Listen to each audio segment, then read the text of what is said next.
Dalish prisoners escaped safely? We got them away free and clear. Good. Whatever my frustrations with them, it feels good to have helped my people again. Thank you for allowing me to help. Chance to infuriate Elgar'nan was a reminder of simpler times. You and Elgar'nan were really tearing into one another back there. I needed to goad him to anger in order to distract him. But yes, while all of the Evanuris were monsters in their own ways, Elgar'nan was the worst. Or perhaps it is more honest to say that his were the faults I've found most objectionable. You have met him now, heard his voice hammering at the doors of your mind, and you have met me. Can you see how he and I might frustrate one another? He uses his power to crush any opposition. Yes. He is far more powerful than I am, and he wields that power like a graceless bludgeon. When I defeat an enemy, it is because I outsmarted them, because I was right. When he does, it is only because he was stronger. Outsmarting someone and being right aren't exactly the same thing. Aren't they? All right. I can see how you and Elgar'nan would hate each other.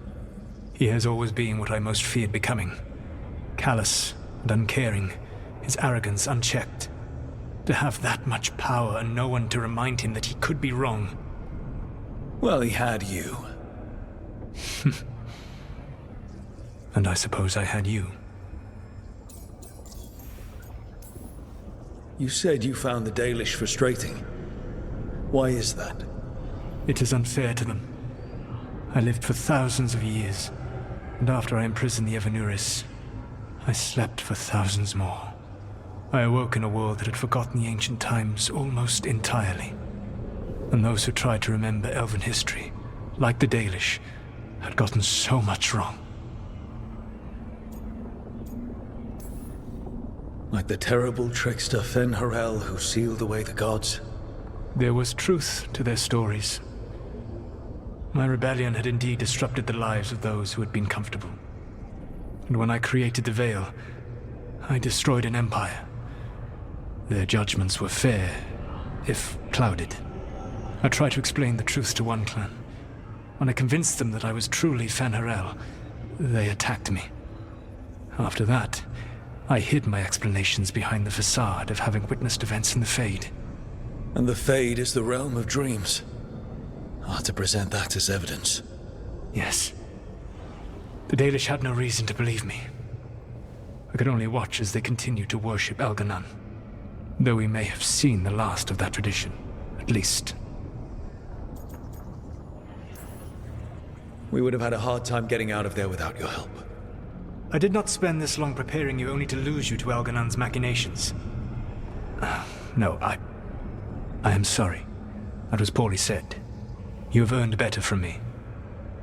Okay. When we first met, I saw you only as a foolishly confident child who disrupted my plans. You were an irritant. I gave you information to oppose Elgar'nan out of necessity, but I expected you to be nothing more than a tool. Seeing you with your team, I was wrong.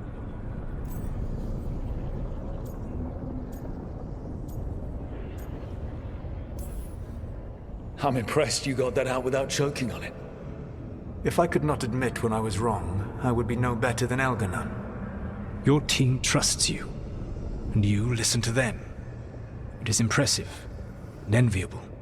You work together with a camaraderie it took me centuries to build in my rebellion. So what do we do next? Elgar'nan and Gil'Nan are preparing the dagger they will use for their ritual to pierce the veil. Elgar'nan's power is tied to light and darkness. He will need to perform a ritual during the next eclipse. That gives us some time to prepare. It is likely to be your last chance to do so. You must be ready for whatever comes, for this world and for the team that trusts you. I know that you will do everything in your power not to fail them.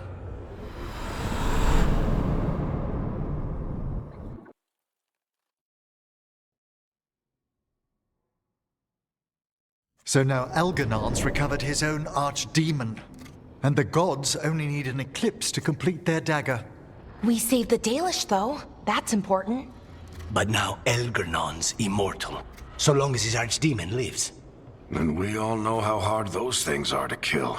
We killed Razikale, didn't we? After losing hundreds of wardens. And it took a centuries-old trap to do it. We don't have either of those. Not anymore. Just when you think the tide's in your favor, it turns right back. The odds on this were never good. But we've already beaten them once. We have a job to finish. And 2 gods to kill. We don't get to wallow and whine. Because no one else is taking this fight. Nice speech, Rook. But it's hard to complete a contract if you don't know where the target is. We found the gods before, Not without help, we didn't. so we get help again. We've got allies everywhere now.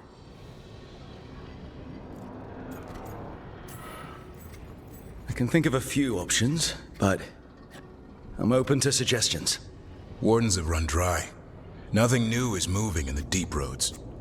And the Veil Jumpers couldn't find any trace of Elgar'nan or his archdemon. The crows may have something. The Antam are moving large quantities of supplies out of the city. Weapons, armor, gatlock.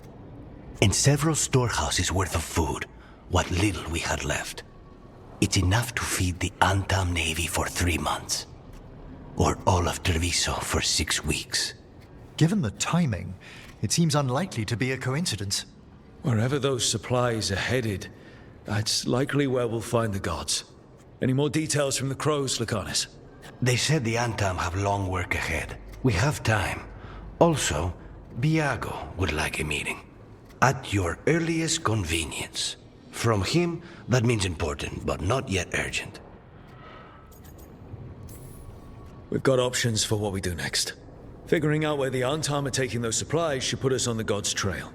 That said, the Venatori aren't up to anything good in Rathus. Not to complicate things, but the Inquisitor also wants to meet Rook. Right. With everything she's been doing in the south, we owe her an update. I'll let her know. Today could have gone better, but it could have gone much worse. We fought off the Venatori and rescued the Dalish. That's a win by any standard. Rest up. And be ready to go. Next time the gods appear, let's make sure it's the last.